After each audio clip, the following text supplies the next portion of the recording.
I'm joined now by Pat Deering, the Chair of the Oireachtas Committee on Agriculture, and by Eddie Punch, the General Secretary of the Irish Cattle Sheep Farmers Association. Thank you both for coming in.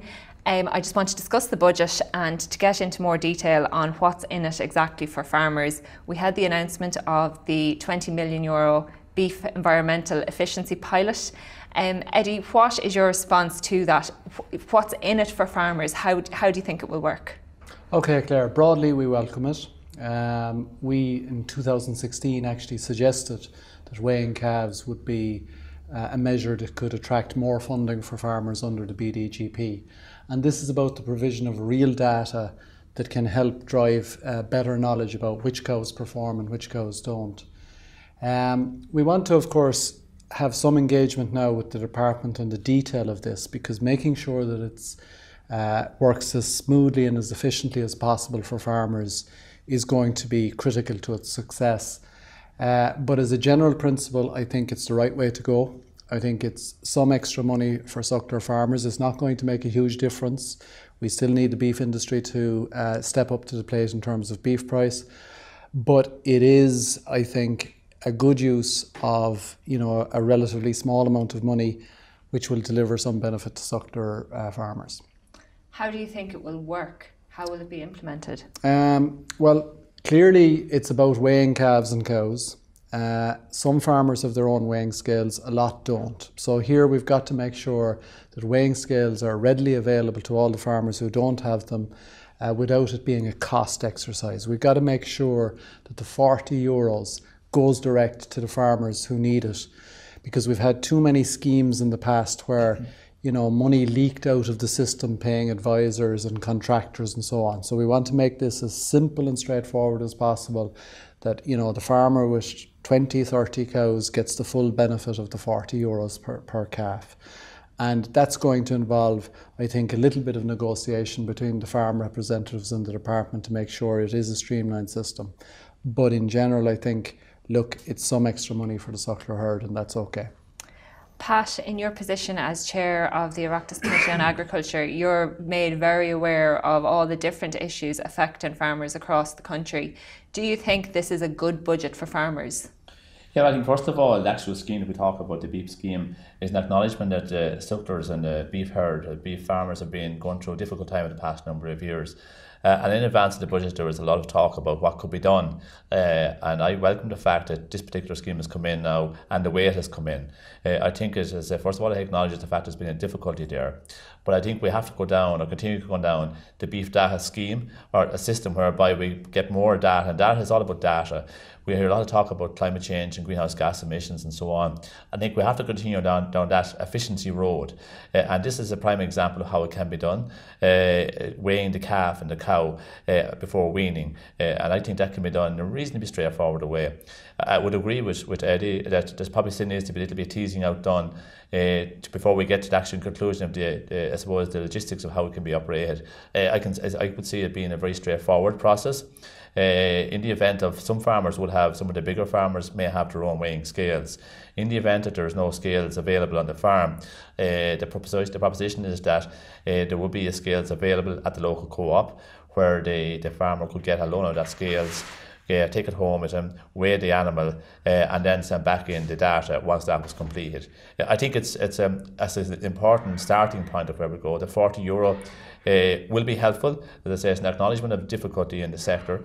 I think it's probably a realistic amount of money that is available at the moment.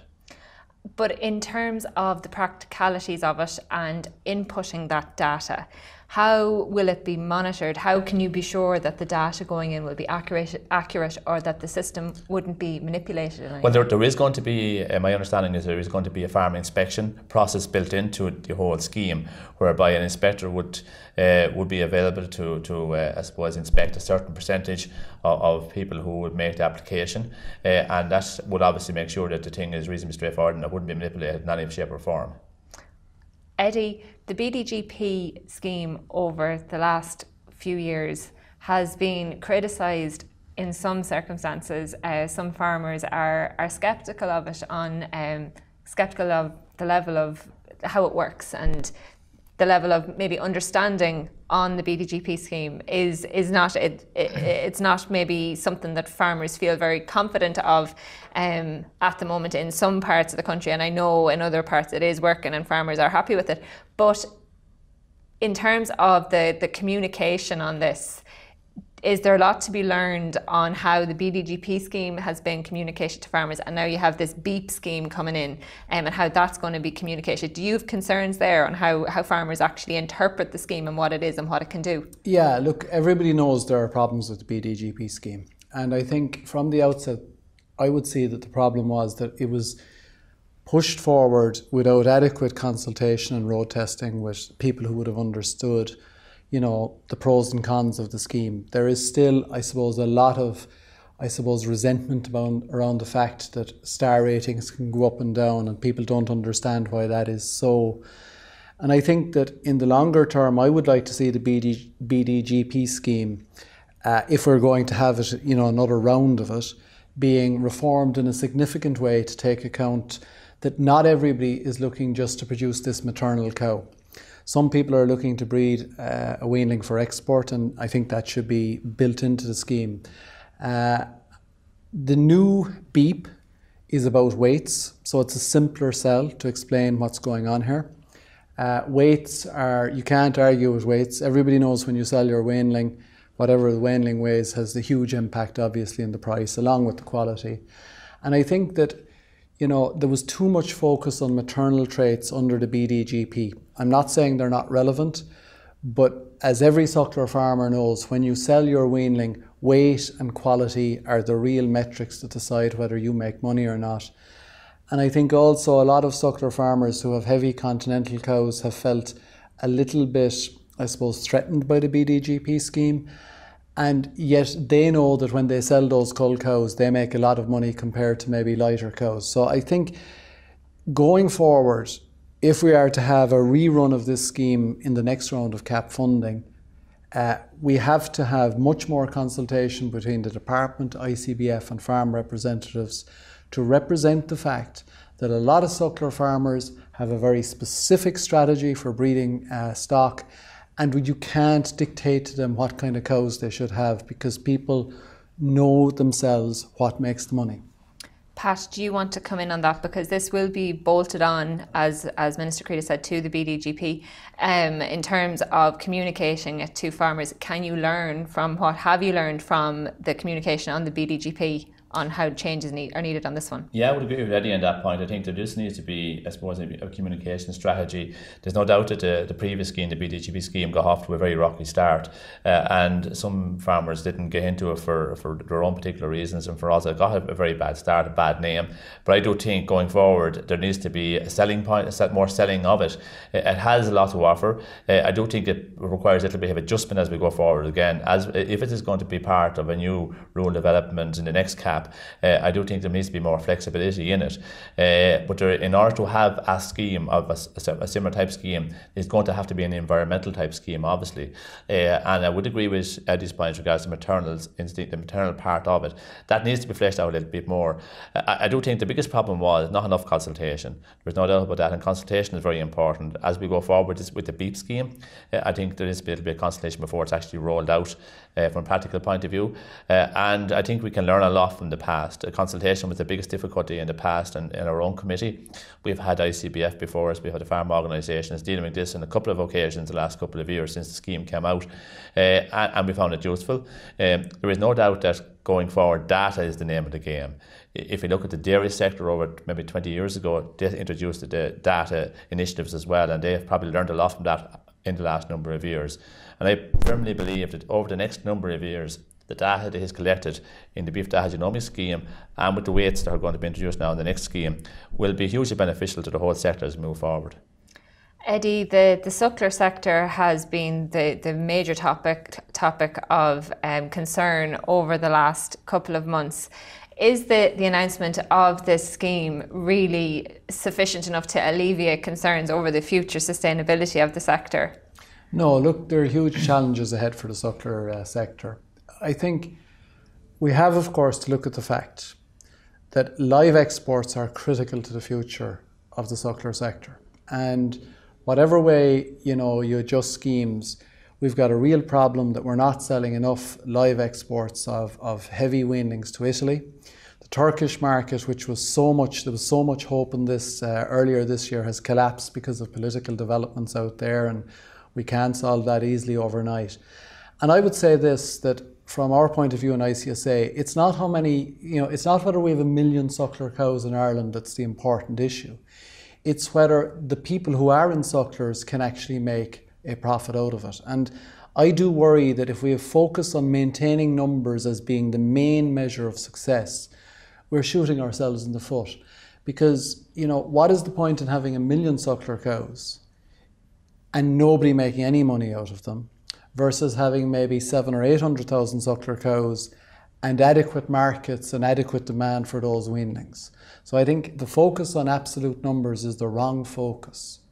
But we need to look at markets for live export markets, and we also need to put more pressure on the beef industry to pay proper rewards for heavy U-grade carcasses as well. And if we don't have those things right, there's no point in I suppose, incentivising people to keep more cows than they would otherwise do. What about a premium for suckler beef? We had it before and it didn't work in terms of a coupled premium. But we need to look at the marketplace here. And I think there's too much focus on this 2 steaks for a tenner that you get in supermarkets. The meat industry has to work hard to find real markets for these high quality U-grade cattle.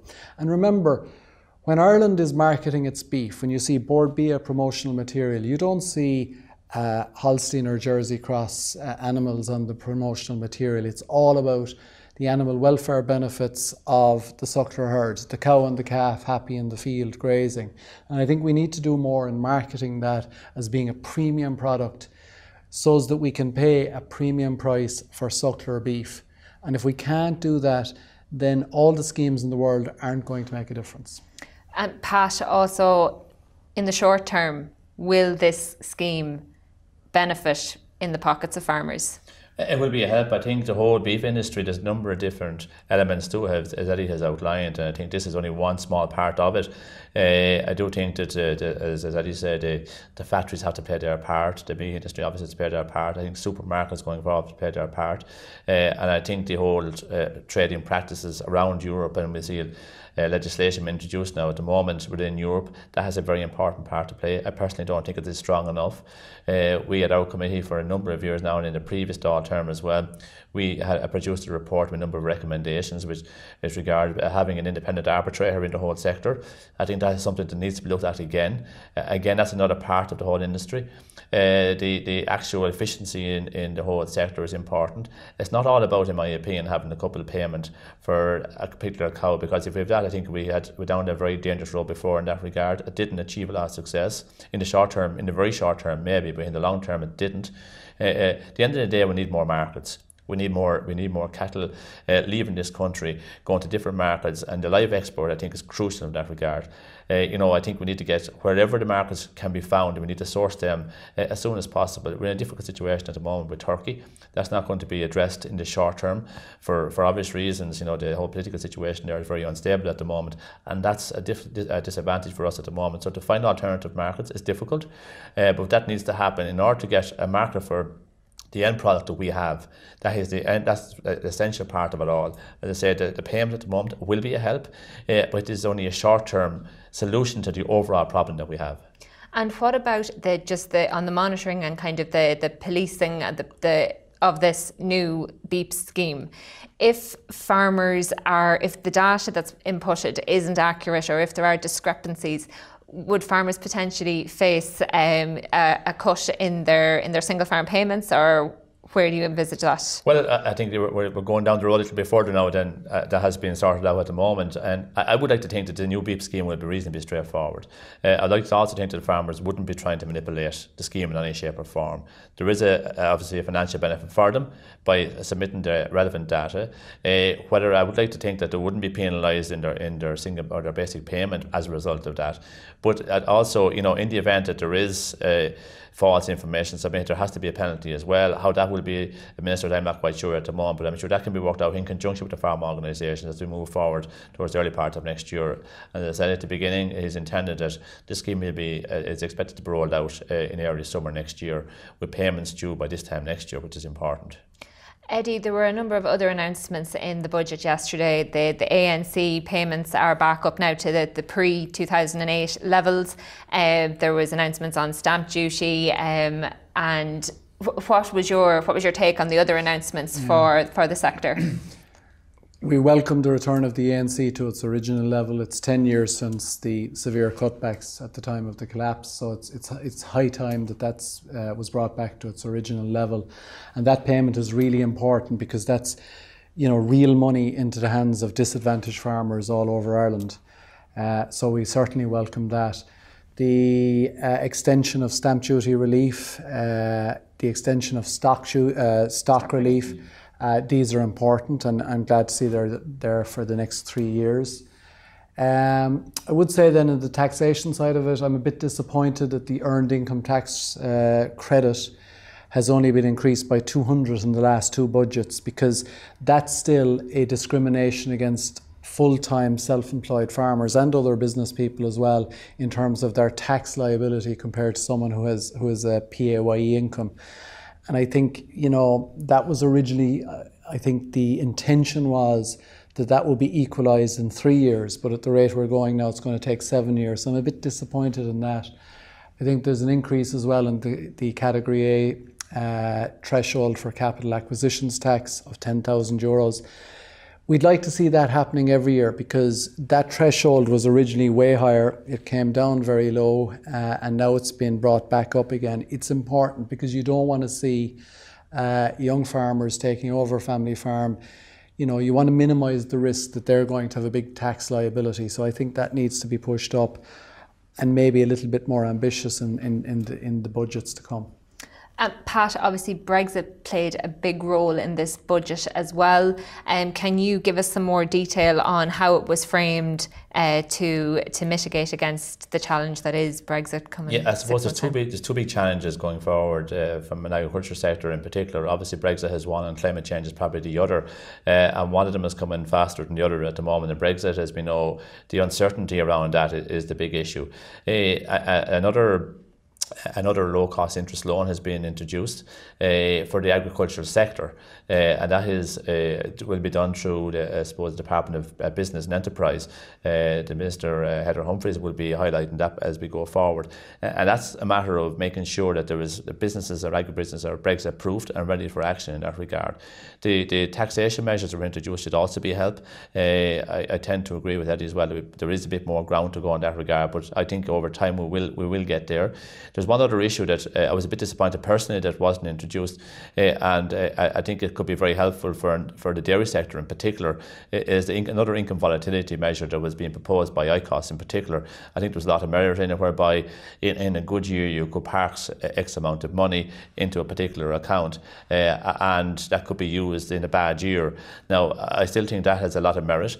The dairy sector in particular is a sector that has probably more volatility and will have more volatility as we go forward. It is predominantly, I suppose, a dairy sector issue, but maybe in time other sectors may have the same issue. But I think that is something that could be considered again. I know I would have had a number of meetings with Pascal Donoghue about this in the advance of the budget, and it's something maybe that could be looked at again as we go forward.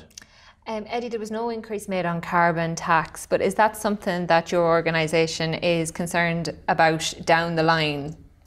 Well, there's a few issues here, Claire. I think simply adding to the price of diesel makes no impact in terms of climate change. But what you are doing is basically taking more money off people who have no other alternative. And in particular in rural Ireland, the price of diesel is something you can do nothing about. You need diesel for agricultural enterprises.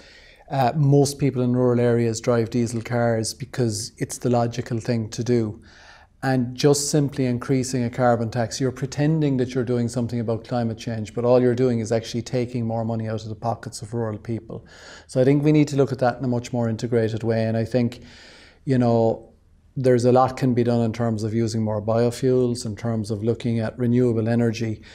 we got to have practical things that give people real alternatives to simply burning fossil fuel. But just imposing an extra carbon tax, that's just a taxation measure. Finally, Pat, I just wanted to mention that the National Ploughing Championships was announced this week, that Carlow is for the site for 2019. Were you surprised to get the confirmation? No, I wasn't a bit. Thanks for asking the question, Claire. First of all, I wasn't a bit surprised. As you know, I got myself into a little bit of hot water in the last couple of weeks for welcoming people to Carlow next year. I'm delighted it's obviously coming to Carlow. I'm looking forward to welcoming everybody to Carlow next year. It's a good site, and as I said previously, a lot of work has been done on this site by a lot of people over the last period of time, and I'm sure the National Ploughing Association will be very happy next year. Hopefully the weather will be good and people will be able to enjoy themselves when they come to Ballantrae and Fella next year. Well, thank you very much, and thank you, Eddie, for joining us for our budget special. So.